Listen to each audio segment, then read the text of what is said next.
जो मार्केट को भाता है वो तुमको अगर आता है, इतना पैसा आता है कि संभाला नहीं जाता है। जो सफर की शुरुआत करते हैं वही मंजिल को पार करते हैं, और गिरकर उठने का हौसला रखो साथियों, आप जैसे मुसाफिरों का तो रास्ते भी इंतजार करते हैं। हेलो दोस्तों, क्या हाल चाल, मौज मस्बहार। मैं हूं सुजीत सर, आपका कानून कोच। बदलने आया हूं लॉ के लिए आपकी सोच। आइए और बनते हैं लॉ के लेजेंड्स। आपकी जो सीए जर्नी है उसमें आपको 3 लेवल्स क्लियर करना है। जैसे आपने सुना ना, लेवल सबके निकलेंगे, तो लेवल सबके निकलेंगे मतलब जो मेहनत करेगा, यहां पे जो खड़ा रहेगा वो नहीं, जो अड़ा रहेगा उसका लेवल निकलेगा, जो बैठा रहेगा और बैठ के मेहनत करेगा उसका लेवल निकलेगा। और आपकी जो सीए जर्नी में है बेसिकली उसमें 3 लेवल्स हैं। पहला लेवल आपका है सीए फाउंडेशन। लेवल नंबर 1 आपका सीए फाउंडेशन, लेवल नंबर 2 आपका सीए इंटरमीडिएट, और लास्ट लेवल आपका सीए फाइनल। उसके बाद आपके नाम के सामने लग जाएगा क्या, सीए। और मेरी बात ध्यान रखना, फैमिली आपको सरनेम देती है। हां जी दोस्तों, फैमिली आपको सरनेम देती है, लेकिन ये जो सीए टाइटल है ना, ये अर्न करना पड़ता है। इसके लिए आपको मेहनत करनी पड़ती है। नाम के आगे सफिक्स, नाम के आगे जो प्रीफिक्स आप लगाओगे वो आप कमाते हो। जैसे सीए प्रीफिक्स वो आप कमाते हो, वो आप मेहनत करते हो, लेकिन नाम के लास्ट में जो सफिक्स लगता है वो आपको फैमिली देती है। तो फैमिली आपको सफिक्स देती है और प्रीफिक्स हम खुद अर्न करते हैं लाइफ में अपनी मेहनत से। ये प्रीफिक्स ही है तो जो आपको ये शो करता है कि आपने अपनी लाइफ में मेहनत की है। तो इस प्रीफिक्स को पाने के लिए आपको ये 3 लेवल्स पार करने पड़ेंगे, और ये आईसीआई का जो चक्रव्यूह है उसको आपको पार करना पड़ेगा, और तब आप सीए बन जाओगे। आपके सीए फाउंडेशन में अगर मैं सब्जेक्ट्स की बात करूं तो सीए फाउंडेशन में आपके बेसिकली 4 सब्जेक्ट्स हैं।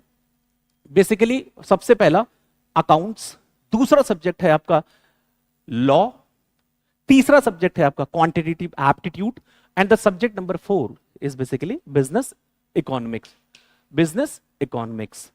तो आपकी जो सीए जर्नी है उसमें बेसिकली देखो, लाइफ हो या सीए एग्जाम, सब में कुछ ना कुछ पासिंग क्राइटेरिया होता है। अगर आप लाइफ में भी कुछ ना कुछ मेहनत करते हो तो कभी पास होते हो, कभी फेल होते हो। सेम उसी तरह आपकी सीए जर्नी में भी है, उसमें भी आप पास या फेल होते रहोगे। लेकिन इसका कुछ क्राइटेरिया है, अगर वो क्राइटेरिया फुलफिल करते हो तो पास होगे, आप सक्सेसफुल होगे, अगर नहीं करते हो तो अनसक्सेसफुल की कैटेगरी। तो आइए जानते हैं कि सीए इंस्टीट्यूट में अगर हमें सीए फाउंडेशन लेवल पे अगर हमें अपना एग्जाम क्लियर करना है तो वो क्या क्वालिफिकेशन हमारे पास होनी चाहिए या क्या एलिजिबिलिटी क्राइटेरिया है। तो बेसिकली सीए फाउंडेशन में आपके टोटल 4 पेपर्स हैं, जिसमें से कम 40 नंबर चाहिए, मिनिमम 40 मार्क्स। मिनिमम आपको 40 मार्क्स लाना है। और एग्रीगेट अगर मैं बात करूं तो एग्रीगेट में आपको 50% मार्क्स चाहिए एटलीस्ट। जैसे पूरा पेपर आपका 400 मार्क्स का है तो इसमें एटलीस्ट आपको 200 मार्क्स चाहिए in order to clear the exam. तो वैसे तो टारगेट आपको हाई रखना है कि 200 का नहीं, आपको 300 प्लस का टारगेट रखना है, बट मैं अभी एक समझाने के लिए बता रहा हूं तो मिनिमम एलिजिबिलिटी क्राइटेरिया आपका क्या है। अब आइए जानते हैं अपने सब्जेक्ट को। सबसे पहले अपने सब्जेक्ट्स को जानते हैं। Know your subject. CA foundation level पे बेसिकली आपको बिजनेस लॉ पढ़ाया जाएगा। क्या पढ़ाया जाएगा? Business law. जितने भी लॉज बिजनेस के ऊपर एप्लीकेबल हैं, बिजनेस सिनेरियो में जो लॉज आपके लिए एप्लीकेबल है, सारे बिजनेस में जो एप्लीकेबल है बिजनेस लॉज, वही बिजनेस लॉ एक सीए को पता होना चाहिए। क्यों? क्योंकि सीए को क्रिमिनल लॉ से कोई लेना देना नहीं होता है, सीए को बिजनेस लॉ से लेना देना होता है। दैट्स व्हाई ये बिजनेस लॉ आपके सिलेबस में है, और आपकी बुक का भी नाम है क्या? Business law. तो सबसे पहले आइए देखते हैं, जैसे आप रेस्टोरेंट में जाते हो तो आपको मेन्यू कार्ड मिलता है। अब मेन्यू कार्ड मिलता है तो उसमें आप देखते हो कि मुझे क्या खाना है। उसमें मेन्यू कार्ड में सब लिखा होता है, डेजर्ट की एक लिस्ट होती है, मेन कोर्स होता है, ये सारी चीजें होती है। ऐसे आपके स्क्रीन पे जो दिख रहा है ये है सीए का फाउंडेशन का लॉ का बिजनेस लॉ का मेन्यू। ये है बिजनेस लॉ का मेन्यू, मतलब ये आपका सिलेबस। अब जो सीए का जो फाउंडेशन का सिलेबस है लॉ का, उसमें बेसिकली आपको टोटल 7 चैप्टर्स क्लियर करने हैं। 7 चैप्टर्स के चैंपियन बनना है, और ये 7 चैप्टर्स का चैंपियंस बनने के बाद तब आप लॉ में हाई स्कोर कर पाओगे। तो लॉ के मेन्यू में एक बार देख लेते हैं क्या क्या है और ये क्यों है, आपके सिलेबस में क्यों है। जनरली मैं आपको एक बात बोलता हूं कि कोई भी सब्जेक्ट है तो 2 बातों का ध्यान रखना है। पहला, फर्स्ट क्वेश्चन है कि व्हाई, मैं क्यों पढ़ूं, मेरा क्यों पढ़ना है, मुझे क्यों लॉ पढ़ना चाहिए, क्यों बिजनेस लॉ पढ़ना चाहिए, पहला क्वेश्चन ये। और दूसरा क्वेश्चन है हाउ, कि मुझे कैसे पढ़ना चाहिए। तो सबसे पहले मैं आपके क्यों का जवाब दे रहा हूं। हालांकि एक लाइटर नोट पे आपको एक बात बोलना चाहूंगा, मैं आपसे बोलता हूं कि लाइफ में दो डिसीजन बहुत सोच समझ के लेने चाहिए। एक, किसके साथ जिंदगी बितानी है, और दूसरा, क्या करते हुए जिंदगी बितानी है। किसके साथ जिंदगी बितानी है मतलब किसके साथ शादी करनी है, ये एक मेन डिसीजन होता है लाइफ का, सही पर्सन के साथ किसके साथ जिंदगी बितानी। और सेकंड वन है, क्या करते हुए मैं जिंदगी बिताऊंगा, मतलब वो आपका करियर रिफ्लेक्ट करता है। अगर right person in right profession at the right time पहुंच जाए तो वो अपनी लाइफ में खुश रहता है। वो 10 घंटे काम करने के बाद बहुत एनर्जी फील करता है। ये क्वेश्चन मैंने इसलिए बात की, क्यों, क्योंकि लाइफ के 50 साल आपके इस जर्नी में जाने वाले हैं। इसलिए बनने के बाद भी 50 साल आप मेहनत करोगे, तो मेक श्योर कि क्या करते हुए आप जिंदगी बिताओगे। तो सीए कोर्स नाम ही काफी है, अपने में नेम फेम एंड मनी सब कुछ है, बट डिपेंड करता है आपका साइको फिजिकल नेचर उसमें मैच करे, आपको इंटरेस्ट होना चाहिए। तो इसीलिए मैंने कहा वाई, आप सीए क्यों करना चाहते हो। और सीए करना चाहते हो तो एक बार अगर आपने डिसाइड कर लिया मुझे सीए करना है, तो वेलकम है। तो आप लाइफ में सीए करके 50 साल मेहनत भी करोगे, आने वाले टाइम में मेहनत करोगे, तो आपको मेहनत ईजी लगेगी, आपको कोई दिक्कत नहीं होने वाली है। दूसरा हाउ, अब मैं कैसे करूं, मैं कैसे पढ़ूं, तो उसके लिए मैंने एक रूल बनाया हुआ है। ये है रूल, स्क्रीन पे देख रहे हो आप। रूल मतलब आर का मतलब होता है रीड द कॉन्सेप्ट। सबसे पहले कॉन्सेप्ट को आपको रीड करना है। लॉ अगर पढ़ रहे हो तो सबसे पहले read the concept. Second you, you का मतलब होता है अंडरस्टैंड द कॉन्सेप्ट। अब आपको कॉन्सेप्ट को अंडरस्टैंड करना है, समझने पे फोकस करना है, क्योंकि सिर्फ रीडिंग से कुछ नहीं होगा, उसको अंडरस्टैंड करना पड़ेगा। और सिर्फ अंडरस्टैंड से कुछ नहीं होगा। इंडिया का एजुकेशन सिस्टम ऐसा है कि अगर आपने लर्न नहीं किया तो एग्जाम क्लियर नहीं होने वाला आपका। तो रीड करना है, फिर यू से अंडरस्टैंड करना, फिर एल से लर्न करना है, और लास्ट स्टेप आपका आता है क्या, एक्सप्रेस करना है, प्रैक्टिस करना है। क्यों, क्योंकि दिमाग में सब कुछ है लेकिन लिख के प्रैक्टिस नहीं किया तो कोई फायदा नहीं। गुरु द्रोणाचार्य, महाभारत में गुरु द्रोणाचार्य जो टीचिंग करते थे, जो सिखाते थे, वो सबको शिक्षा देते थे, चाहे वो ट्रेनिंग सबको दे रहे थे, वो कौरव को भी दे रहे थे और पांडवों को भी दे रहे थे। लेकिन उसमें से एक ही योद्धा जो पूरी दुनिया में फेमस हुआ, जो आज तक जिसका नाम चलता है, अर्जुन। अर्जुन ही क्यों हो पाया, क्यों और लोग उस तरह के योद्धा नहीं बन पाए, कि जिसमें स्वयं भगवान शिव जिसकी परीक्षा लेने आए, तो भगवान शिव ने यह बोल दिया कि अर्जुन, तुम्हारे जैसा बाहुबल मैंने नहीं देखा, मैं प्रसन्न हुआ तुम्हारे इस बाहुबल से, मैं प्रसन्न हुआ तुम्हारी इस विद्या से। तो इस टाइप का अर्जुन का जो लेवल था, इस टाइप का जो अर्जुन की प्रैक्टिस थी, अर्जुन को धनुर्धर योद्धा अर्जुन किसने बनाया, उसकी प्रैक्टिस ने। ये लास्ट वाला स्टेप। तो आप भी कॉमर्स के अर्जुन हो आने वाला, अर्जुन मतलब योद्धा, वॉरियर। अभी आपके पास अर्जुन तो अभी शस्त्र नहीं है, लेकिन ये पेन है आपके पास, तो ये है।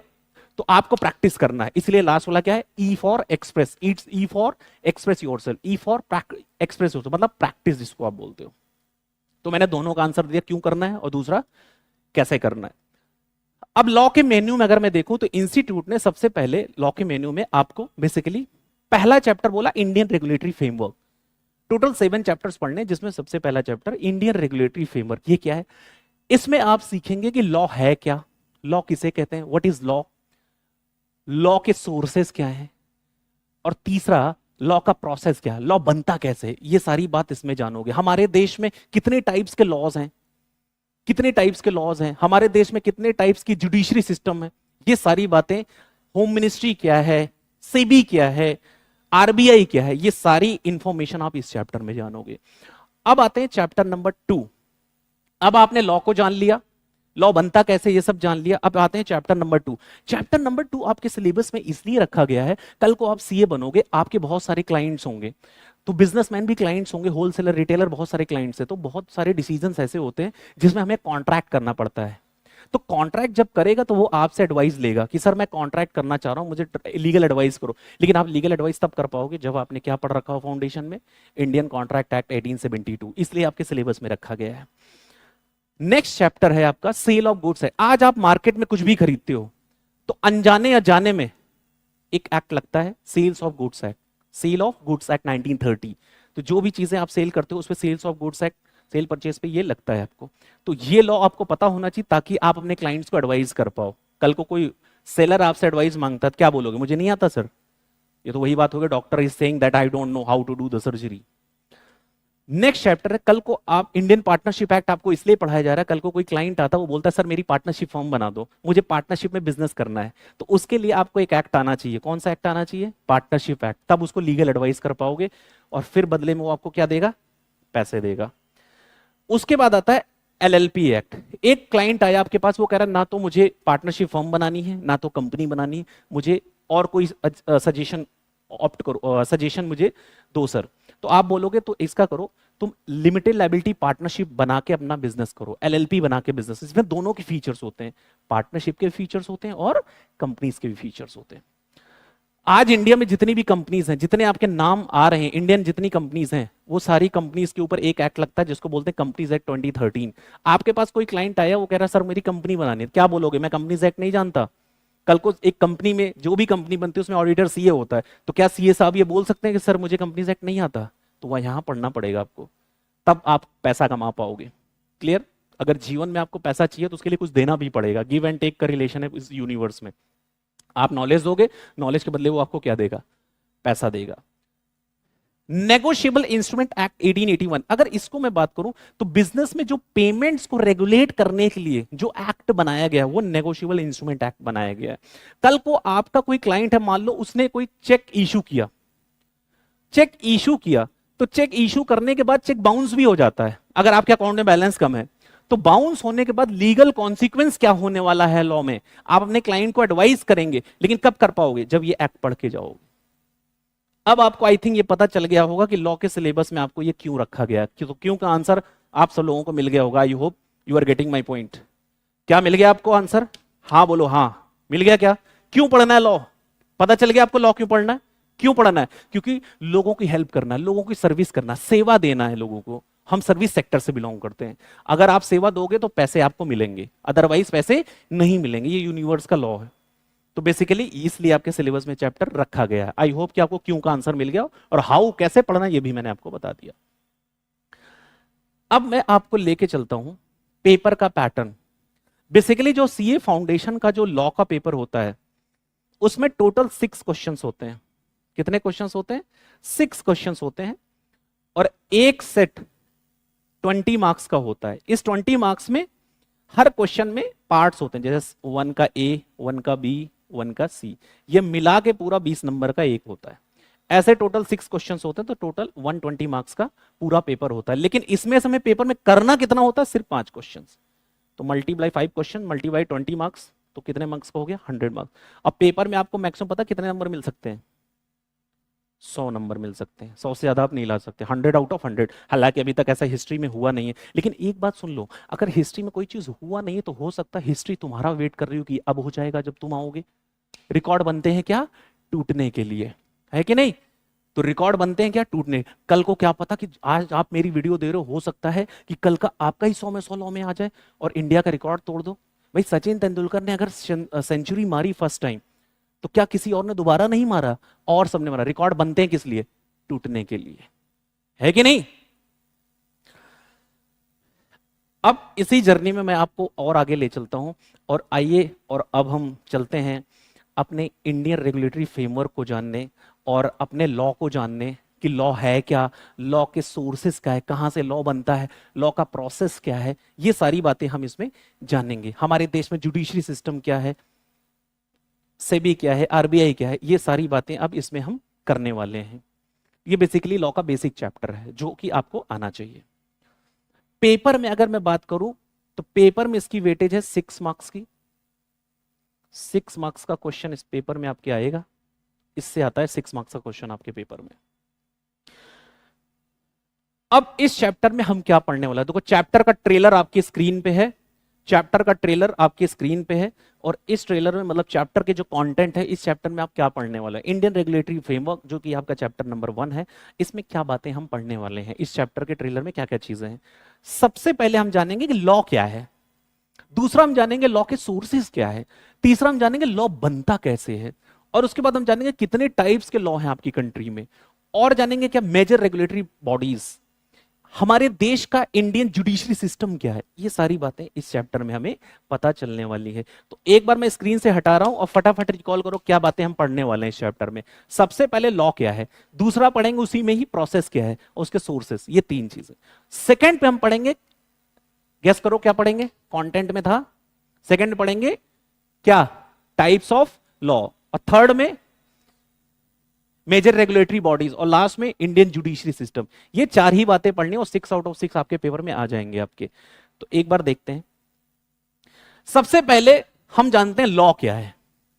अच्छा मुझे एक बात बताओ, लास्ट टाइम तुम लोग जब स्कूटी लेके या बाइक लेके जब गए थे तो आपने नोटिस किया कि जैसे कि हमेशा होता आया है कि आप लोग ना हेलमेट ले जाना ही भूल जाते हो, हमेशा हेलमेट ले जाना भूल जाते हो। ये अंदर से आपको पता रहता है कि हेलमेट लगा के चलना है, लेकिन आप क्या होता है कि इतनी जल्दी में होते हो कि हेलमेट लगाना भूल जाते हो। और कई बार होता है कि स्कूटी पे या बाइक पे 2 लोग अलाउड होते हैं, लेकिन कई बार एक तीसरा दोस्त भी होता है जो कहता है मैं तेरे साथ ही चलूंगा।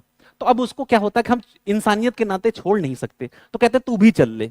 ये पता है, ये पता है कि अलाउड नहीं है, फिर भी 3 लोग बैठे हुए, दोस्ती भी तो निभानी है। और पहले वाले केस में हेलमेट भूल जा रहे हैं, क्यों? क्योंकि बाल खराब हो जाएंगे ना, जो जेल लगा रखा है आपने, तो इसलिए आपकी सोच होती है कि मेरे बाल ना खराब हो जाएं। हाँ, महंगा खर्चा किया है अभी तो बाल ना खराब हो जाए।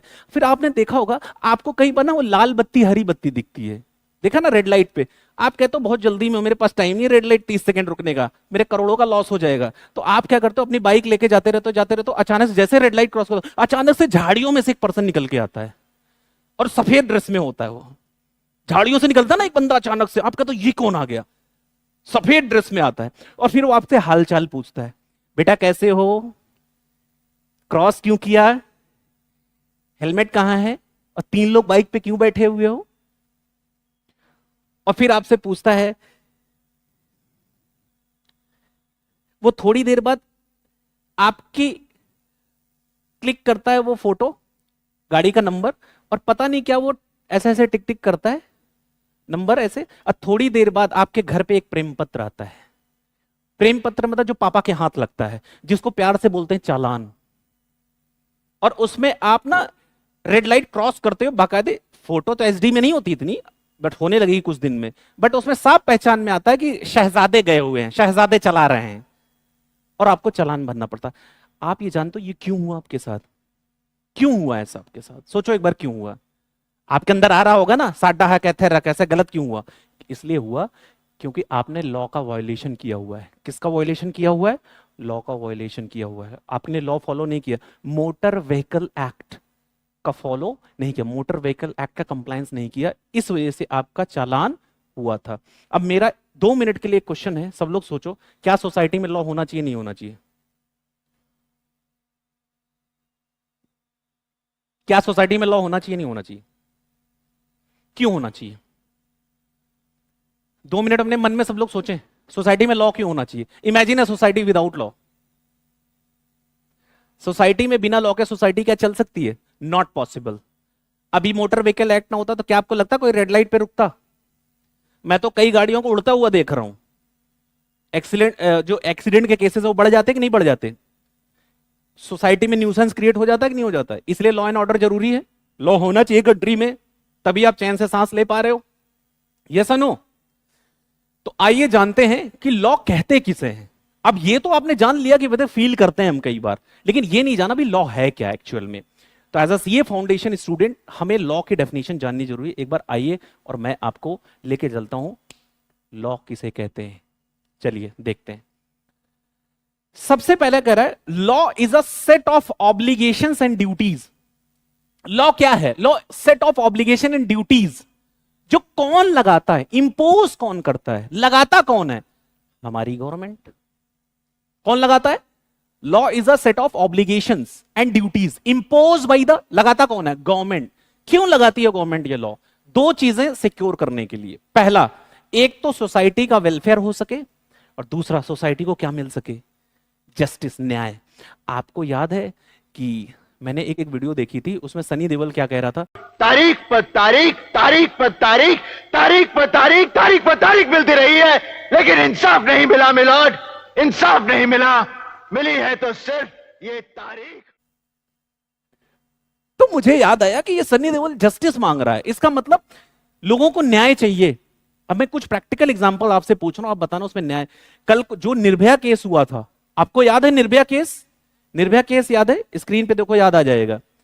निर्भया केस याद है आपको? तो निर्भया केस में उसकी फैमिली को इंसाफ मिला। क्यों? क्योंकि उन जो जो दरिंदे थे उनको फांसी पे लटका दिया गया, उनको सजा मिली। क्यों? जस्टिस मिला। सोसाइटी में उनको जस्टिस मिला, न्याय मिला। क्यों न्याय मिला? Because credit goes to law. क्योंकि हमारी देश में लॉ था, इसलिए उनको न्याय मिला, उनको इंसाफ मिला। तो लॉ इज अ क्या? Set of obligation and duties. Duties का मतलब जैसे कि हम कई बार होता है ड्यूटी टू पे टैक्सेस। क्यों है? क्योंकि लॉ है। इनकम टैक्स एक्ट बोलता है अगर आप एक स्पेसिफिक लिमिट से ऊपर है तो आपको टैक्स देना पड़ेगा, ड्यूटी है हमारी टैक्स पे करना। तो law is a set of obligation and duties. जो कौन लगाता है? गवर्नमेंट। क्यों लगाती है गवर्नमेंट? गवर्नमेंट क्यों लगाती है? क्यों? क्योंकि दो चीजें सिक्योर कर सके। पहला, सोसाइटी का वेलफेयर हो, और दूसरा, न्याय मिले, इंसाफ मिले लोगों को, इसलिए लॉ। अब आई होप कि सबको पता चल गया होगा। चलो एक बार लॉ की डेफिनेशन सब लोग रिसाइट करो। जो अभी यहां पे आपने पढ़ा था, जो अभी यहां पे पढ़ा था, वो सब लोग एक बार रिसाइट करो। क्या पढ़ा था? Law is a set of obligation and duties. जो कौन लगाता है? इंपोज कौन करता है? गवर्नमेंट। क्यों करती है? दो चीजें सिक्योर करने के लिए। पहला, वेलफेयर ऑफ अ सोसाइटी, और दूसरा, providing justice to the society, ताकि सोसाइटी को न्याय मिल सके, इंसाफ मिल सके, तारीख नहीं। वैसे एक बात मैंने कहीं सुनी थी, तुमने भी कहीं देखा होगा, लाइटर नोट पे बोल रहा हूं, कि लड़कियां डेट पे जाती हैं और बॉयज तारीख पे जाते हैं। सुना है आपने? वो तारीख कौन सी वाली? वो कौन सी तारीख की बात कर रहे हैं? वो तारीख इसी की बात कर रहे हैं। वो तारीख ये लॉ वाली तारीख की बात कर रहे हैं। लड़कियां डेट पे जाती हैं लेकिन बॉयज तारीख पे जाते हैं, कोर्ट वाली। समझे? तो अब देखते हैं दूसरा क्वेश्चन, लॉ के सोर्सेस क्या हैं। जैसे आज तुम मुझे मोबाइल में देख पा रहे हो, आज तुम मुझे लैपटॉप में देख पा रहे हो, तो कहीं ना कहीं आपका इंटरनेट कनेक्शन है, उस सोर्स से मुझे देख पा रहे हो। आप मुझे यूट्यूब पे देख पा रहे हो, आप मुझे यूट्यूब पे देख पा रहे हो। क्यों देख पा रहे हो? क्योंकि वो सोर्स है यूट्यूब, और वहां से आप देख रहे हो, राइट? आप मुझे अपने मोबाइल में देख रहे हो, credit goes to YouTube, credit goes to app, credit goes to your internet connection, right? जैसे आज आप घर में बैठो, एक बार फील करना, अभी तुम लोग सब सांसें ले रहे हो, तो ये जो सांसें ले रहे हो, तो इसका सोर्स क्या है? सोचो 2 मिनट का, आपको ऑक्सीजन कहां से मिल रही है? कहां से मिल रही है? जल्दी बताओ फटाफट, कहां से मिल रही है ऑक्सीजन? कहां से मिल रही है ऑक्सीजन? पेड़ों से मिल रही है। यू आर नेचुरल पर्सन, तभी आपको नेचुरल पर्सन बोला जाता है, क्योंकि नेचर से कनेक्टेड हो। आपको ऑक्सीजन पेड़ों से मिल रही है। आपका सोर्स क्या ऑक्सीजन का? पेड़ पौधे। तो जब आपका सोर्स, आप मुझे घर में देख पा रहे हो, आपके घर में ये लाइट जो जल रही है, किसी के घर में बुझी हो तो बुरा मत मानना, लाइट आपके घर में जली हुई है, तो ये लाइट का सोर्स क्या है? ट्रांसफार्मर। क्या है? ट्रांसफार्मर का सोर्स पीछे से कहां है? Power house, right? तो जैसे आपकी ऑक्सीजन का सोर्स है, ट्रांसफार्मर से लाइट आ रही है, वो सोर्स है, उसी तरह हमारे लॉ का भी 3 सोर्स है जहां से लॉ इंस्पायर होता है। पहला, हमारे संविधान से, पहला सोर्स क्या है लॉ का? संविधान, भारत का संविधान, कॉन्स्टिट्यूशन ऑफ इंडिया। दूसरा लॉ का सोर्स क्या है? Judicial decisions of various courts, जो कोर्ट के वेरियस डिसीजंस होते हैं। जैसे जो सुप्रीम कोर्ट ने कोई डिसीजन दे दिया, हाई कोर्ट ने कोई डिसीजन दे दिया, तो उससे इंस्पायर होकर हम लॉ बना लेते हैं कई बार, तो उसको बोलते हैं जुडिशियल डिसीजंस, प्रेसिडेंट्स भी बोलते हैं इसको। और तीसरा है कस्टम एंड यूजेस। हे, एक बात बताओ, अपने यहां शादियों में कितने फेरे होते हैं? कितने फेरे होते हैं? हेडफोन लगा लें जिनके आसपास पापा हो, कहीं ये ना सोचे कि बच्चे को। कितने फेरे होते हैं हमारे यहाँ? फटाफट जल्दी से बताएं, कितने फेरे होते हैं शादियों में? 7 फेरे होते हैं। 7 फेरे होते हैं ना? ये क्यों?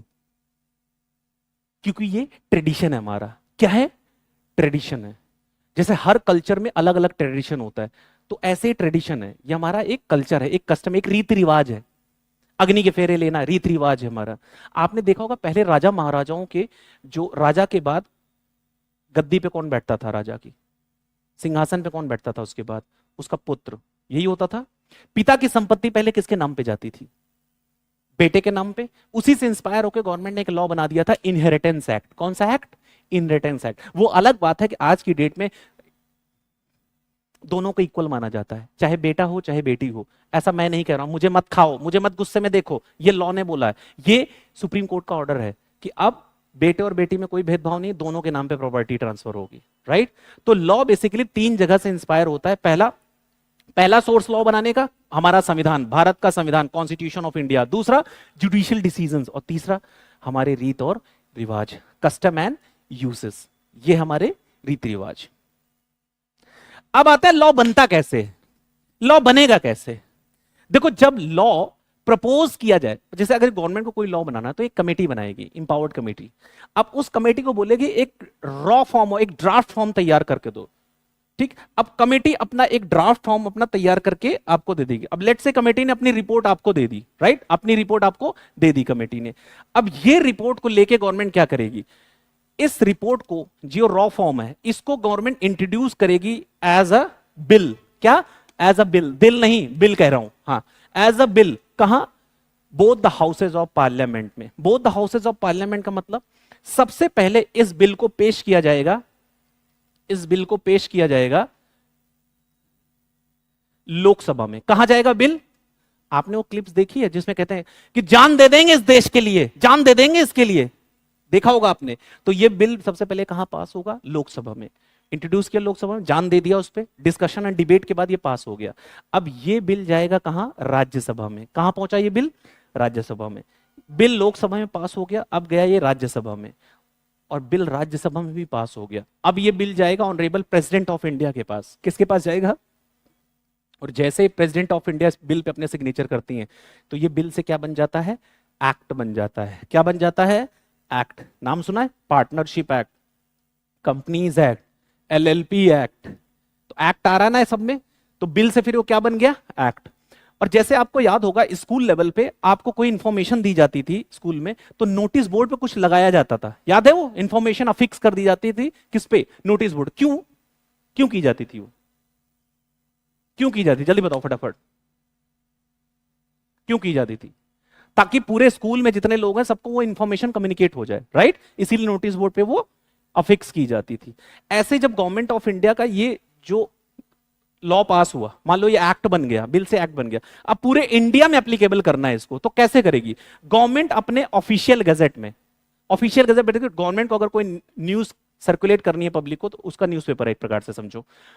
तो ओजी में, मतलब ऑफिशियल गैजेट में, ऑफिशियल गैजेट में एक डेट मेंशन कर दी। लेट से गवर्नमेंट ने कहा कि ऑफिशियल गैजेट में 1 अप्रैल से ये लॉ पूरे इंडिया में एप्लीकेबल हो जाएगा। तो ये लॉ पूरे इंडिया में कब से एप्लीकेबल हो जाएगा, 1 अप्रैल से, राइट। इस तरह से पूरा लॉ पूरे इंडिया में एप्लीकेबल हो जाएगा। Clear. Every law has a story. क्या हर लॉ की कहानी होती है क्या, मैं एक बात बहुत बोलता हूं, वो जीवन ही क्या जिसकी कोई कहानी ना हो। क्या, वो जीवन ही क्या जिसकी कोई कहानी ना हो, और वो कहानी क्या जो किसी के दिल में ना उतर जाए, वो कहानी क्या जो किसी के दिल में ना उतर जाए। तो ऐसे लॉ बनने के लिए भी पूरी कहानी होती है, हर लॉ की कहानी होती है। जैसे मैंने अभी थोड़ी देर पहले बताया, कंपनीज एक्ट क्यों आया, कंपनीज को प्रोटेक्ट करने के लिए। कंपनीज एक्ट क्यों आया, कंपनीज एक्ट को रेगुलेट करने के लिए। कंपनीज एक्ट क्यों आया, कंपनीज को रेगुलेट करने के लिए। पार्टनरशिप को रेगुलेट करने, पार्टनरशिप एक्ट आया। समझ में आ रहा है। एलएलपी क्यों आया, एलएलपी इसको रेगुलेट करे। कॉन्ट्रैक्ट एक्ट क्यों आया, कॉन्ट्रैक्ट को रेगुलेट करने के लिए। तो समाज के मोटर व्हीकल एक्ट क्यों आया, ताकि लोग रोड पे सुरक्षित रहें। क्या रहें, सुरक्षित रहें, राइट। तो अब आपने समझ लिया क्या लॉ क्या हो। अब मैं यहां पे आता हूं, और सबसे पहले ये स्क्रीन पे देख के मुझे पूरी क्लास आंसर देगी। जितने लोगों के दिल तक मेरी आवाज जा रही है वो एक बार फिर से जरा रिकॉल करें, लॉ क्या है। What is law, law is a set of obligation and duties, जो कौन इंपोज करता है, कौन लगाता है, गवर्नमेंट। क्यों लगाती है, 2 चीजें इंश्योर करने के लिए। पहली चीज securing the welfare of the people, और दूसरा providing justice to the society. अच्छा, लॉ के कितने सोर्स हैं, कहां कहां से लॉ बनता है, 3 सोर्स है। सोर्स नंबर 1 भारत का संविधान, constitution of India. Source number 2 judicial decision, जो कोर्ट के डिसीजन है। और सोर्स नंबर लास्ट कौन सा है, हमारी रीत रिवाज, कस्टम एंड यूसेस, इनसे इंस्पायर होकर भी लॉ बनता है, राइट। अच्छा, ये बताओ लॉ बनता कैसे, फटाफट। अब आप लोग जरा सा रिकॉल करो। सबसे पहले गवर्नमेंट एक कमेटी बनाएगी, उससे कहेगी अपनी एक रिपोर्ट हमें दो, रिपोर्ट बना के दो। उसने रॉ फॉर्म की रिपोर्ट बना के दे दी गवर्नमेंट। अब गवर्नमेंट इंट्रोड्यूस करेगी इसे एज अ बिल। सबसे पहले कहां ले जाएगी ये बिल पास करवाने, लोकसभा में। डिस्कशन एंड डिबेट के बाद लोकसभा में वो बिल पास हो गया। दूसरा क्वेश्चन, अब ये बिल कहां जाएगा पास होने के बाद, राज्यसभा में। राज्यसभा में जब ये बिल डिस्कशन एंड डिबेट के बाद पास हो जाएगा, तो फिर ये बिल कहां जाएगा, प्रेसिडेंट ऑफ इंडिया के पास, ऑनरेबल प्रेसिडेंट ऑफ इंडिया के पास सिग्नेचर के लिए। और जैसे ही उस bill pay honourable president of India signature कर देंगी, वो बिल से क्या बन जाएगा, एक्ट बन जाएगा। क्या हो जाएगा, एक्ट। और ये बिल से जब एक्ट बनेगा तो क्या इंडिया में एप्लीकेबल कब से करेंगे, कब से एप्लीकेबल होगा, कब से लॉ एप्लीकेबल हो जाएगा, ऑफिशियल गैजेट, जो गवर्नमेंट का भारत का गैजेट, ऑफिशियल गैजेट में एक डेट मेंशन होगी और वहां से ये लॉ पूरे इंडिया में एप्लीकेबल हो जाएगा। Clear everyone? तो आपको ये फर्स्ट टॉपिक तैयार हो गया। अगर तैयार हो गया है तो मुस्कुराहट के रूप में सूचित करना, मैं कैमरे में आपको देख रहा हूं और मैं देख रहा हूं कि आपको समझ में आ रहा है और आपके दिल में जा रहा है। राइट? समझ में आ गया होगा। अब मैं आपको आगे लेके चलता हूं, आइए और जानते हैं लॉ की आगे की जर्नी। जैसे टाइप्स ऑफ ह्यूमन बींग्स होते हैं, टाइप्स ऑफ ह्यूमन बींग्स में अलग अलग तरह के लोग, राइट? जैसे इंट्रोवर्ट, एक्सट्रोवर्ट, एम्बीवर्ट, अलग अलग टाइप के पर्संस होते हैं। ऐसे टाइप्स ऑफ लॉ भी है। जरा देखते हैं, चार चांद लगाने, अगला टाइप्स ऑफ लॉ हम देखते हैं कौन सा है। टाइप्स ऑफ लॉ, चार चांद लगाने, ये 4 पॉइंट आ गए। पहला क्रिमिनल लॉ, सबसे पहले क्रिमिनल लॉ। दूसरा क्या है? Civil law. तीसरा क्या है? Common law. और लास्ट में क्या है? Principles of natural justice. ये 4 तरह के लॉज हैं। कौन कौन सा? क्रिमिनल लॉ, दूसरा civil law, third common law और fourth principles of natural justice. अब मैं कुछ केसेस की बात करता हूं और जरा बताना कि क्रिमिनल एक्ट है या नहीं। आपके हिसाब से क्रिमिनल लॉ में आएगा कि नहीं आएगा? किसी का मर्डर करना, क्या किसी का मर्डर करना क्रिमिनल लॉ है? नहीं, क्रिमिनल एक्ट है कि नहीं? किसी को जान से मारने की धमकी देना क्रिमिनल एक्ट है कि नहीं है? है कि नहीं है क्रिमिनल लॉ? फ्रॉड करना किसी के साथ क्रिमिनल एक्ट है। चोरी करना क्रिमिनल एक्ट है।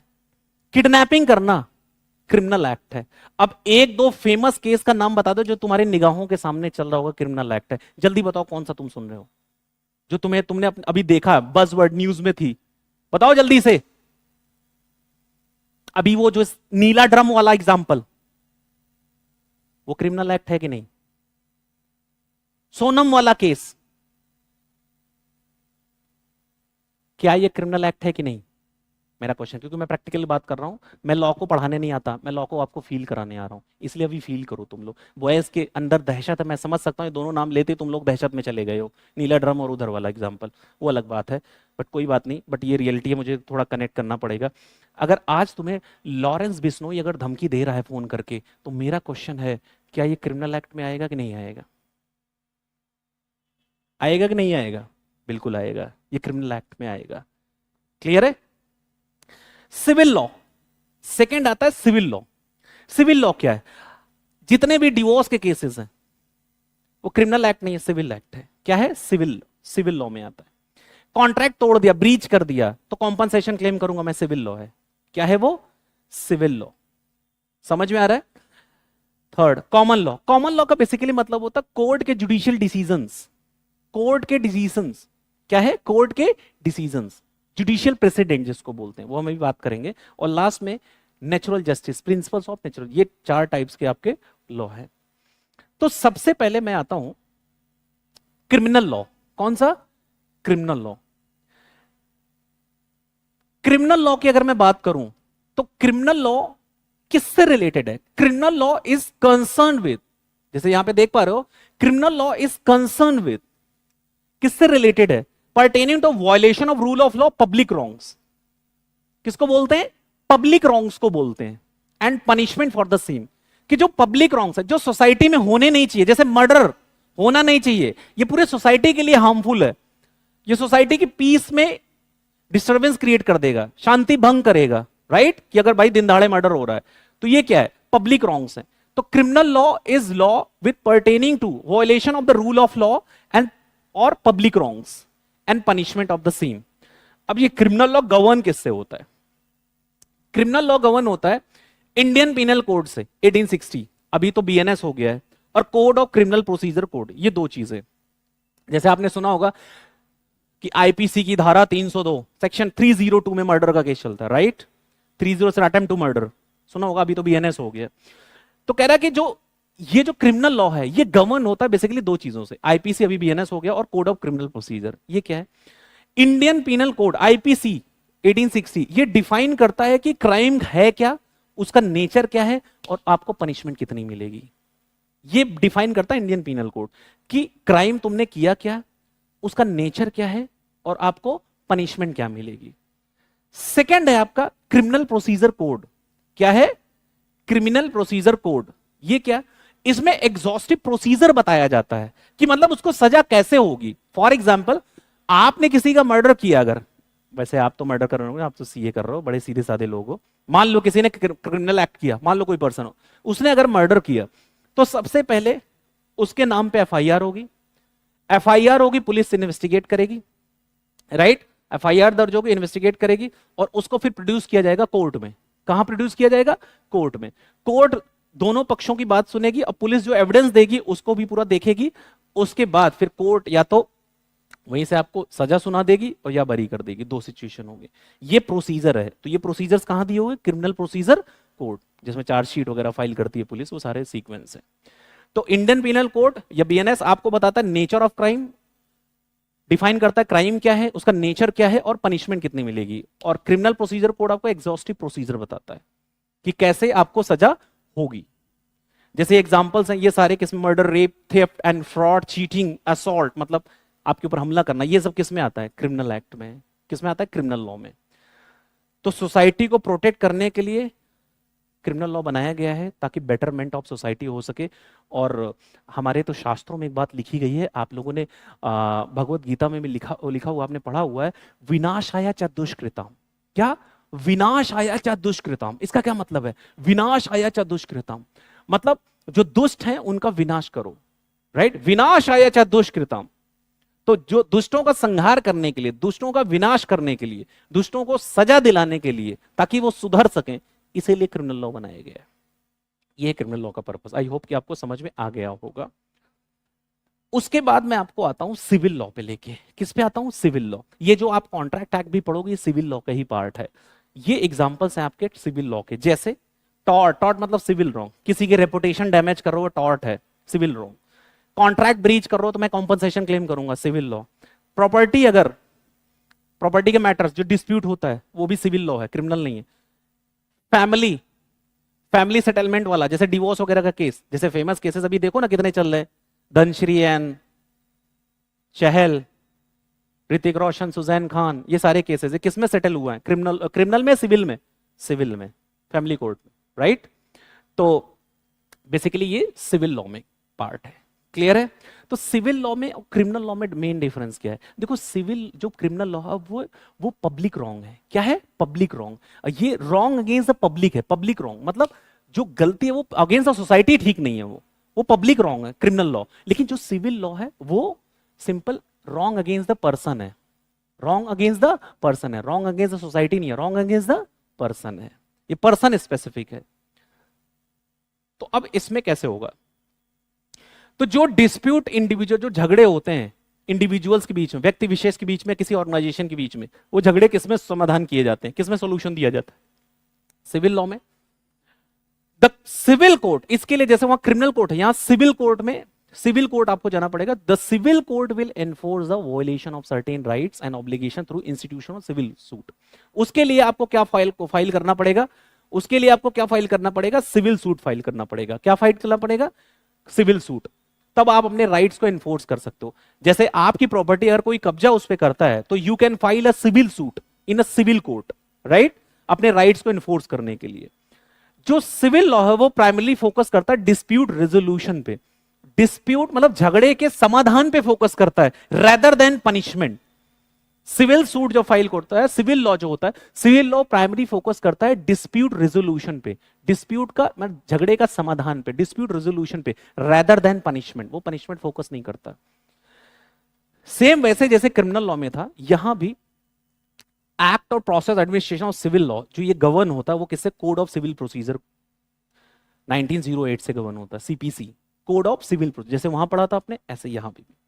अब ये एग्जांपल्स मैंने आपको ऑलरेडी बता दिए, ये इसके एग्जांपल्स हैं, tort, contract, property and family. Next, common law.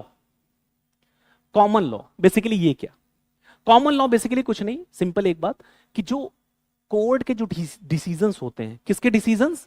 Court के जो डिसीजन, जैसे जुडिशियल डिसीजंस, जैसे सुप्रीम कोर्ट ने कोई डिसीजन दे दिया, तो सुप्रीम कोर्ट ने जो डिसीजन दे दिया वो और जो सारी कोर्ट्स हैं उन पे वो बाइंडिंग होगा। उस नेचर का अगर केस है तो वो उस पे बाइंडिंग होगा। मतलब जैसे सुप्रीम कोर्ट ने कोई केस अगर दिया, कोई डिसीजन दिया, तो जो और भी कोर्ट्स हैं इंडिया की, जो जैसे हाई कोर्ट एंड और, अगर सिमिलर नेचर का केस है तो वो उनके ऊपर भी बाइंडिंग होगा कि इस तरह केस में ये डिसीजन होना चाहिए जनरली।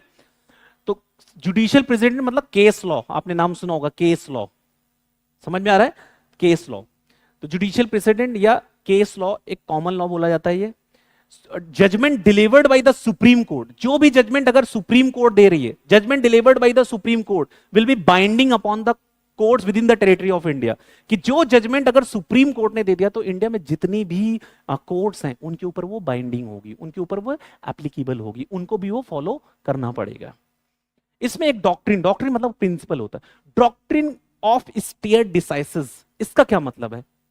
ये लैटिन फ्रेज है जिसका मतलब होता है to stand by that which is decided, कि जो ऑलरेडी डिसाइड हो चुका है, जो ऑलरेडी डिसाइड हो चुका उसके साथ खड़े रहो, मतलब उसको फॉलो करो। सुप्रीम कोर्ट ने अगर कोई केस लॉ डिसाइड कर दिया है, कोई डिसीजन दे दिया है, तो और कोर्ट को वो बाइंडिंग होगा और कोर्ट को मानना पड़ेगा, उसके साथ खड़े रहना पड़ेगा, राइट। अब stare decisis reinforce the obligation, मतलब स्टेयर डिसाइजर्स का सिंपल मतलब होता है फॉलो द सेम प्रिंसिपल और जजमेंट, सेम प्रिंसिपल और judgement establish the previous decision. कि भैया अगर कोई सेम प्रिंसिपल और जजमेंट जो प्रीवियस डिसीजन अगर दिया है कोर्ट ने, सुप्रीम कोर्ट ने, तो वही जो और भी आगे हैं और जो कोर्ट्स हैं, अगर सिमिलर नेचर का केस है तो उसको फॉलो करना पड़ेगा, राइट। तो इसको बोलते हैं क्या? Common law. इसको बोलते हैं क्या? Common law. नेक्स्ट है principles of natural justice. Principles of natural justice मतलब क्या? सिंपल कह रहा है कि भैया प्रिंसिपल ऑफ नेचुरल जस्टिस मतलब जस्ट इन नेचुरल, मतलब क्या है? लैटिन फ्रेजेस का मतलब क्या है कि follow the law, follow the fundamental, certain fundamental principle of justice going beyond the written law. कि भैया जो रिटन लॉ है, follow the law in letter not in, follow the law in spirit not in letter. कि law को आप spirit में follow करो, कि मतलब जो लॉ बनाया था उसका असली उद्देश्य क्या था, उस पर्पस से फॉलो करो लॉ, ना कि सिर्फ लिखा हुआ इसलिए, उसका मेन पर्पस क्या था। समझ में आ रहा है? जैसे अगर मैं देखूं मोटर व्हीकल एक्ट का पर्पस क्या है? लोगों को सेफ करना, लोगों की जान बचाना, प्रोटेक्ट करना, तभी तो आपको हेलमेट लगाने के लिए बोला जा रहा है। तो follow the law in spirit not in only letters. इसमें दो कीवर्ड है। पहला कीवर्ड क्या है? लैटिन फ्रेज है नेमो जुडेक्स इन कॉजा सुआ। नेमो जुडेक्स इन कॉजा सुआ लैटिन टर्म है। इसका मतलब क्या है? नो वन शुड बी जज इन हिज ओन केस। कि मतलब आप अपने ही केस में खुद जज नहीं बन सकते। बताओ इससे क्या नुकसान होगा अगर आप अपने केस में जज बन गए तो?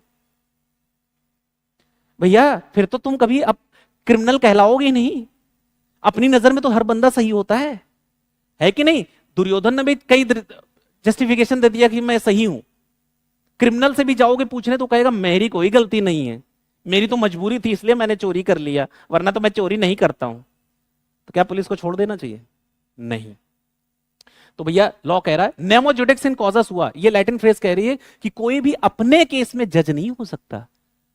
Second, audi alteram partem. यहां पे ऑडी से कोई लेना देना है, कार से कोई लेना देना है, ये लैटिन टर्म है ऑडी ऑल्ट्रम पर्टम। ऑडी ऑल्ट्रम पर्टम इसका क्या मतलब है? कि भैया जो केस हो रहा है, जो दो पार्टीज हैं, एक अदर पार्टी को भी सुनने का मौका दो। ऐसा नहीं बस आरोप सिद्ध कर दिया, उसकी बात भी सुनो। झगड़ा अगर है तो दोनों पक्ष को सुनो। अपॉर्चुनिटी ऑफ बीइंग हर्ड, उसको भी सुनने का मौका दो। इसको बोलते हैं ऑडी ऑल्ट्रम पर्टम। तभी तो सही होगा। क्या जस्टिस माना जाए अगर आपको अपनी बात रखने का मौका? आपने नोटिस किया कोर्ट में दोनों की बात सुनी जाती है या सिर्फ एक की सुनी जाती है? जज साहब इस दरिंदे को मेरे सामने गिरफ्तार कर लो। आपके कहने से क्या जज साहब वहां से ऑर्डर दे देंगे? दे देंगे क्या? जल्दी बताओ, दे देंगे क्या? नहीं देंगे। दोनों पक्ष को सुनेंगे। अच्छा मान लो अगर कोर्ट में कोई पर्सन आ गया, उसको सपोज दैट 10 साल की सजा सुना दी, तो क्या वो जज की अगर तारीफ कर देगा तो सजा कम हो जाएगी क्या? फटाफट बताओ। अगर 10 साल की सजा सुनाई और आपने तुरंत बोल दिया जज साहब को, मान लो कोई क्रिमिनल है उसको 10 साल की सजा सुनाई हीनियस क्राइम में, और वो जज साहब की तारीफ कर रहा है। कैसे तारीफ कर रहा है? धन्य हो वो माँ जैसे जिसने ऐसे बेटे को जन्म दिया है जो इतना अच्छा डिसीजन दे पा रहा है सोसाइटी के लिए। तो क्या जज साहब अपनी सजा कम कर सकते हैं? अरे यार तो बहुत बढ़िया बंदा है, इसकी सजा 8 साल कर दो। और फिर वो और तारीफ करने लगा, तो जज साहब कह रहे हैं अच्छा ऐसा करो 5 साल कर दो इसकी सजा। और तारीफ करने लगा। वाह धन्य हो गया ये प्रांगण जहां पे ऐसे जज साहब हैं 2 साल कर दो। फिर और तारीफ किया, जज साहब ने कहा दोबारा 10 साल कर दो। तो क्या ऐसा हो सकता है? नहीं हो सकता। तो दूसरी पार्टी को भी सुनने का मौका देगी, दोनों पक्ष को सुनेगी, तब कोर्ट अपना डिसीजन देगी। और क्या बोलेगी लास्ट में? आपने ये लाइन सुनी, तमाम सबूतों और गवाहों को मद्देनजर रखते हुए यह अदालत इस नतीजे पे पहुंची हुई है कि कैदी, बोल दिया ना उसको, कि बोल दिया इस पर्सन को कि भारतीय न्याय संहिता इंडियन पिनल कोड की धारा 302 के तहत ताजिराते हिंद कैदे बामशक्कत की सजा दी जाती है और फांसी की सजा मान लो दीजिए, कैपिटल पनिशमेंट, पेन तोड़ दी जाती है तुरंत। और वहां जो अब तक बहुत बड़ा क्रिमिनल बन रहा था वो कटघरे में कैसे रोता है, देखा है मूवीज में? आपने देखा होगा मूवीज में कई बार, नहीं जज साहब, नहीं जज साहब। और सनी देओल की मूवी तो मैंने और देख लिया था, सनी देओल तो वहीं पे कह रहा है, पुलिस वालों को ही कह रहा है, मतलब जज साहब के सामने, वो बेटा रियल लाइफ है, रियल लाइफ नहीं, रियल लाइफ में ऐसा कोई करेगा सीधा वहां उठा के जेल में भेज दिया जाएगा, वहीं से कंटेम्प्ट ऑफ कोर्ट लग जाता है। देखा है कई बार, मैंने कई बार देखा, उसमें सनी देओल चिल्ला रहा होता है, मतलब 4 पुलिस वालों को उतार के फेंक दो ये वर्दी और पहन लो बलवंत राय के पट्टा अपने गले में। मैं तो हैरान हो गया कि कोर्ट में ऐसा कौन बोल सकता है? पॉसिबल है क्या ऐसा बोलना? उठा के जेल में डाल देगी पुलिस, पुलिस को आदेश देगी, कंटेम्प्ट ऑफ कोर्ट लग जाएगा। बेटा वो रियल लाइफ है, रियल लाइफ नहीं है, तो बी केयरफुल। देखा होगा कई मूवीज में तारीख पे तारीख वहां पीट रहे हैं जाके, क्या कोर्ट में ऐसा अलाउड होता होगा जज साहब के सामने? नहीं। चलो, तो अब नेक्स्ट कह रहा है, अ जजमेंट कैन ओवरराइड और alter common law but it can not override change the statute. मतलब कह रहा है जो जजमेंट अगर सुप्रीम कोर्ट ने दिया है वो ओवरराइड कर सकता है किसी और केस लॉ को, किसी और कॉमन लॉ को, केस लॉ को ओवरराइड कर सकता, लेकिन कोई ऐसा जजमेंट सुप्रीम कोर्ट या नहीं दे सकती जो स्टैट्यूट मतलब लॉ को ही चेंज कर रही हो। ऐसा नहीं है, जजमेंट सिर्फ कॉमन लॉ, केस लॉ को ओवरराइड कर सकता है लेकिन लॉ को ओवरराइड नहीं कर सकता। अब जरा देखते हैं, हमारे न्याय की देवी आपकी स्क्रीन पे आ चुकी हैं, इंडियन जुडिशरी सिस्टम। हमारे देश में इंसाफ मांगने जाए तो जहां गए, जाए कहां, ये पब्लिक जाए कहां? अब किसी को अगर इंसाफ मिलना चाहिए, नहीं मिलना चाहिए, इंसाफ के लिए अब जाएगा, किसका दरवाजा खटखटाए? आपने मूवीज में भी देखा होगा कई जगह। देखो पहले हमारे इंडियन जुडिशियल सिस्टम में न्याय कहां से मिलता है? सबसे टॉप पे हमारी कंट्री में जो अपेक्स कोर्ट है, जैसे आपकी फैमिली में भी कोई ना कोई सीनियर सिटीजन होगा, सीनियर सिटीजन मतलब सबसे सीनियर, वो है सुप्रीम कोर्ट। क्या है? Supreme court. मम्मी क्या है आपकी? High court. पापा को नहीं रखा मैंने, सारे पापा ध्यान दें, मम्मी क्या है? High court. फिर पापा किस में आ गए? District court. और आप किस में आ गए? Metropolitan court. यही 4 तरह के जुडिशियल सिस्टम है इंडिया का, सुप्रीम कोर्ट, हाई कोर्ट और डिस्ट्रिक्ट कोर्ट, और लास्ट में मेट्रोपॉलिटन कोर्ट। क्या होता भी देखते हैं। सुप्रीम कोर्ट क्या है? सुप्रीम कोर्ट क्या है? Basically it is the apex body. Apex body मतलब टॉप बॉडी। हमारे देश में जो जुडिशरी सिस्टम है, न्याय प्रणाली है, उसमें सर्वोच्च स्थान, जो टॉप पोजीशन दी गई है, वो किसको दी गई है? वो सुप्रीम कोर्ट को दी गई है। किसको दी गई है? हेड ऑफ जुडिशरी सिस्टम है ये। तो अपेक्स कोर्ट हमारे इंडिया का क्या है? Supreme court. दूसरा, इसका स्थापना कब हुई थी? कब आया था हमारी कंट्री में? कब स्टैब्लिश हुआ था सुप्रीम कोर्ट? ये जीके का क्वेश्चन है, सब लोग याद भी रखो। कल को मान लो सीए के बाद आईएएस भी करने लगे तुम लोग, तो हेल्प मिल जाएगी। एक बच्चा मन में सोच रहा है कि सर सीए कहाँ आईएएस बनते होंगे? बेटा AIR 2 सीए ही थी इस बार, पता कर लेना, यूपीएससी में भी। तो अपेक्स बॉडी ऑफ हमारे देश का सबसे सर्वोच्च न्याय प्रणाली क्या है? Supreme court. दूसरा, स्टैब्लिश किसने किया? स्टैब्लिश कब हुआ? 26 जनवरी 1950, 26 जनवरी 1950 को ये स्टैब्लिश हुआ हमारे देश में। इसमें हाईएस्ट अथॉरिटी कौन है? Chief justice of India. कौन है highest authority? Chief justice of India. Supreme court का हाईएस्ट अथॉरिटी कौन है? Chief justice. समझ में आ रहा है? कौन है कुछ चीफ जस्टिस करंट में? याद है? Chief justice of India mister Gavai ji अभी फिलहाल। दूसरा, अब जैसे डिसीजन देने होते हैं तो अलग अलग बेंचेस होती हैं। बेंचेस मतलब एक बेंचेस में डिसीजन ले कितने जजेस हैं। तो जो प्रिंसिपल, जो मेन बेंच है सुप्रीम कोर्ट की, उसमें कितने मेंबर्स हैं? 7 इंक्लूडिंग सीजीआई। सीजीआई मतलब चीफ जस्टिस ऑफ इंडिया, उसमें इंक्लूड होंगे 7 जज। प्रिंसिपल जो बेंच होगी सुप्रीम कोर्ट की, उसमें कितने जजेस होते हैं? 7, उसमें including CGI. Now increase to 34 due to more cases. Cases बढ़ रहे हैं तो भी बढ़ा दिए गए हैं जजेस। तो अगर किसी पर्सन को कोई रिलीफ चाहिए तो वो कहां पे अपील कर सकता है? सुप्रीम कोर्ट में जा सकता है। कहां जा सकता है वो? सुप्रीम कोर्ट में, राइट? तो सुप्रीम कोर्ट है क्या? हमारे देश का सर्वोच्च judiciary system, apex court of India. दूसरा इस्टेब्लिश कब हुआ था? 26 जनवरी 1950 को। दूसरा चीफ जस्टिस ऑफ इंडिया, इसकी हाईएस्ट अथॉरिटी है। टोटल कितने मेंबर्स हैं? 7। प्रिंसिपल बेंच में 7 मेंबर्स हैं। बाकी total now increase to 34 due to more cases. और अगर कोई अपील फाइल करना है तो सुप्रीम कोर्ट में जाके हम रिलीफ ले सकते हैं। जैसे प्रैक्टिकल केस में अगर आपको देखो तो अभी जो वो डॉग वाला केस था, याद आया आपको? डॉग वाला केस, कौन सा डॉग वाला? डॉग का भी डिसीजन आया था ना? कौन जीता उस केस में? बाद में डॉग जीत गए कि नहीं जीत गए? क्या जीते डॉग? सुप्रीम कोर्ट ने क्या बोल दिया बाद में? हाँ, बोला कि पहले प्रिपरेशन कर लो, ऐसा नहीं होता, राइट? तो अपील फाइल की गई और सुप्रीम कोर्ट ने उसको सुना, रिव्यू किया। हाई कोर्ट उसके बाद आता है, सेकंड हाईएस्ट अथॉरिटी। किसी भी स्टेट में जो हाईएस्ट जुडिशरी होता है वो हाई कोर्ट होता है। क्या होता है? High court. इंडिया का, बाय द वे आपसे क्वेश्चन पूछ रहा हूं, इंडिया का सुप्रीम कोर्ट है कहां? कहां है सुप्रीम कोर्ट? इंडिया का सुप्रीम कोर्ट कहां है? सभी लोग दिल से बोले, मेरे दिल तक आवाज आ जाएगी फटाफट। हाँ, कई बच्चे बोल रहे हैं सर दिल्ली, दिल्ली, कुछ दिल्ली बोल रहे हैं, कुछ दिल्ली बोल रहे हैं, कुछ न्यू दिल्ली बोल रहे हैं। ठीक है, बहुत बढ़िया। कुछ कह रहे हैं नेशनल कैपिटल ऑफ इंडिया। वाह, innovative answer. National capital of India, Bharat की राष्ट्रीय राजधानी मतलब दिल्ली। ठीक है, बहुत सही आंसर। जो भी स्टेट होता है, जितने भी स्टेट है इंडिया में, उसकी हाईएस्ट जो जुडिशरी होती है वो हाई कोर्ट होता है। क्या होता है? High court. तो high court is the highest court in appeal in each state and union territory. Every state has a high court, right? और हाई कोर्ट के पास 3 पावर्स होती हैं, मतलब appellate jurisdiction, original jurisdiction, supervisory power भी होता है, सुपरविजरी ज्यूरिसडिक्शन। आर्टिकल 227 लिमिट कर देती है सुपरविजरी पावर्स। इंडिया में टोटल 25 हाई कोर्ट्स हैं। कुछ स्टेट्स ऐसी हैं जहां पे शेयर करते हैं सिंगल हाई कोर्ट, जैसे पंजाब और हरियाणा दोनों सिंगल हाई कोर्ट शेयर करती हैं। याद है कहां पे है? कहां है पंजाब और हरियाणा की हाई कोर्ट? कहां है? चंडीगढ़ में। हाँ, तो 6 स्टेट, हमारे देश में जो 6 राज्य हैं, 6 स्टेट्स, उनमें 1 हाई कोर्ट है। सिंगल हाई कोर्ट से काम चल रहा है दोनों की। अब एक जीके का क्वेश्चन आ गया है, इंडिया का सबसे पुराना हाई कोर्ट कौन सा है? Calcutta high court. कब बना था? सीए डे के अगले दिन, 1 जुलाई 1862 को। तो ये था आपका हाई कोर्ट के बारे में इंफॉर्मेशन। नाउ अब आते हैं डिस्ट्रिक्ट कोर्ट। ये जॉली एलएलबी टाइप की कोर्ट है। कौन सी कोर्ट? Jolly LLB. देखा आपने? अरे कमाल करते हो मिश्रा जी, गुटका थूक के आया करो।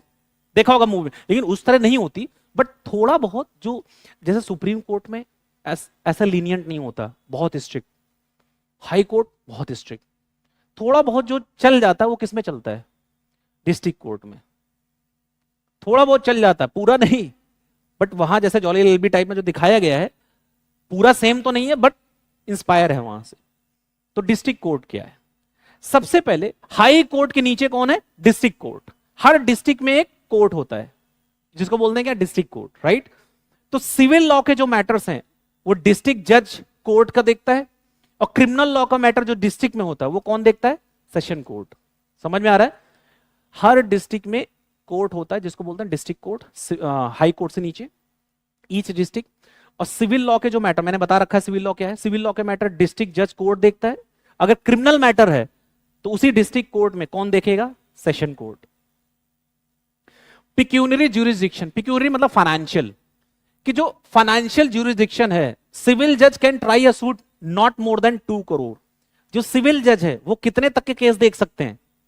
सिविल जज सिविल केसेस में not more than 2 crore, 2 crore तक के केस देख सकते हैं। Jurisdiction is equal to power to control.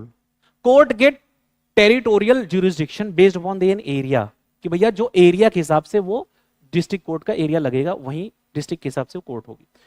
Cases decided by local limits where party reside property है, मतलब आज आपके झगड़े की प्रॉपर्टी है, लेट से वो प्रॉपर्टी मान लो किसी डिस्ट्रिक्ट में है, लेट से आगरा में है, तो कौन से वो प्रॉपर्टी आगरा में रिसाइड कर रही है, वो प्रॉपर्टी आगरा में सिचुएटेड है, राइट। तो हमारा जो डिस्प्यूट होगा तो प्रॉपर्टी को लेकर तो केस कहां फाइल होगा, आगरा के डिस्ट्रिक्ट कोर्ट में, राइट। समझ में आ रहा है, समझ में आ रहा है, जहां पे पार्टीज रहती हैं। नेक्स्ट आता है मेट्रोपॉलिटन कोर्ट, ये लास्ट कोर्ट है। ये क्या है, देखो हर मेट्रो सिटीज में जहां पे पॉपुलेशन 10 लाख या उससे ज्यादा है, कितना है 10 लाख या उससे ज्यादा है, तो हम हाई कोर्ट से कंसल्ट करके एक मेट्रोपॉलिटन कोर्ट बना सकते हैं। क्वालिफिकेशन क्या है, हर मेट्रो सिटीज में जहां पे पॉपुलेशन 10 लाख या उससे ज्यादा है तो ये स्टैब्लिश किया जा सकता है, लेकिन किसके कंसल्ट करके ये स्टैब्लिश होगा उस जगह, उस मेट्रोपॉलिटन सिटीज में हाई कोर्ट से कंसल्ट करके, किससे होगा, हाई कोर्ट। अब इसमें ऑफिसर्स कौन कौन होते हैं देखते हैं। एक होता है chief magistrate, chief metropolitan magistrate. एक कौन होता है, चीफ मेट्रोपॉलिटन मजिस्ट्रेट, जिसके पास पावर है क्या, चीफ जुडिशियल मजिस्ट्रेट की पावर है इसके पास, सेम ऐसे चीफ जुडिशियल मजिस्ट्रेट वाली पावर है चीफ मेट्रोपॉलिटन मजिस्ट्रेट के पास। और ऐसे एक है मेट्रोपॉलिटन मजिस्ट्रेट, इसमें एक ऑफिसर है, राइट, एक जुडिशियल ऑफिसर है कौन, मेट्रोपॉलिटन मजिस्ट्रेट। इसके पास पावर से क्या है, सेम वही पावर है जो मजिस्ट्रेट ऑफ फर्स्ट क्लास, उस लेवल की पावर है। तो ये क्या है, मेट्रोपॉलिटन कोर्ट आपका, राइट। तो इस तरह से सीए जर्नी में मैंने आपको आज इंट्रो बताया है। बेसिकली आपके सिलेबस का मैंने इंट्रो दिया हुआ है। इस चैप्टर में हमने क्या क्या पढ़ा, आपने जाना लॉ किसे कहते हैं, फिर आपने जाना इसके प्रोसेस और ये उसके sources, types of law, law कितने टाइप्स के हमारी कंट्री में, स्ट्रक्चर क्या हमारे जुडिशरी सिस्टम का, ये सारी बातें हमने आज जान लिया। तो अब ऐसे ही सारी बातों को हमारे साथ जुड़े रहना है, हमारे साथ पढ़ना है। और अगर जिस चैनल की आपको तलाश थी, जिस बात की तलाश थी, अगर जो चीजें आप ढूंढ रहे थे वो बंदा आपके सामने है, वो ब्रांड आपके सामने है, इन्हीं को एक्सेल करने के लिए हम लोग एक बार साथ में आए हैं ताकि मिलके धमाल मचा दें और आपको इस बार एग्जाम क्लियर करा दें। तो आप हमारे साथ जुड़े रहो, पूरी जान लगा देंगे, मिलके पूरी जान लगा देंगे अपनी स्टडी को क्लियर करने के लिए, आपकी स्टडी को क्लियर करने के लिए और आपको जल्द से जल्द इंटर में पहुंचाने के लिए। Welcome to inter from foundation. You will enter into inter from foundation, but आपका मुझे पूरा एफर्ट चाहिए। देखो बिना एफर्ट डाले आप अर्जुन नहीं बन सकते। हम आपको पूरा गाइड करेंगे, हैंड होल्डिंग सपोर्ट करेंगे, आपका डाउट सॉल्विंग से लेके एग्जाम क्रैकिंग तक आपका सपोर्ट करेंगे। लेकिन बस कंडीशन एक है, आपको अभी अपनी ऊर्जा डालनी है। देखो यहां से 200% की ऊर्जा जब जाएगी और उधर से जब आप भी ऊर्जा लगाओगे तो दोनों मिलकर तबाही मचा देंगे और इस बार रिकॉर्ड बना देंगे। तो पूरी मेहनत करनी है। और मैं आपसे इतना ही कहना चाहूंगा कि जीवन में आपके जो भी चल रहा हो, अगर आप मान लो अपनी लाइफ में टूट भी चुके हो तो टूटने वाले मेरी एक बात सुने। मैं एक बात बोलता हूं कि मैं इस दुनिया का सबसे डेंजरस कॉम्बिनेशन किसी को मानता हूं तो वो कौन है? टूटा दिल, टूटे सपने और मुस्कुराता चेहरा is the deadliest combination of the world. Broken heart, broken dreams, still smiling face is the dangerous combination of the world. क्योंकि इनके दिल में एक तूफान पल रहा होता है और जिस दिन ये तूफान लेके आते हैं, अपने दिल में एक तूफान पाल के रखते हैं और जब वो आते हैं तो दुनिया में तबाही लेके आते हैं, मतलब रिकॉर्ड पे रिकॉर्ड बना देते हैं। तो अगर आप अपने अटेम्प्ट में अनसक्सेसफुल हो गए हो या आपका दूसरा अटेम्प्ट है तो कोई बात नहीं, सीए में अटेम्प्ट नहीं पूछा जाता, ये पूछा जाता है सीए बने कि नहीं बने, दैट्स इट, सिंपल सी बात है। और अगले अटेम्प्ट हो सकता है तुम रैंक होल्डर बन जाओ, इस अटेम्प्ट में नहीं बन पाए लेकिन अगले अटेम्प्ट हो सकता है रैंक होल्डर बन जाओ। और मैं आपसे यही बोलूंगा, उम्मीदें सिर्फ रब से रखो, सबसे नहीं रखना है। उम्मीदें रब से रखो, सबसे नहीं रखना है। और अपनी एफर्ट करना है, ईमानदारी से करना है, क्योंकि अल्टीमेट तुमसे लाइफ में एक ही क्वेश्चन पूछा जाएगा, कितना कमाते हो। बॉयज ध्यान दें, तुमसे एक ही क्वेश्चन पूछा जाएगा, कितना कमाते हो, और उसके लिए तुम ये मेहनत करो।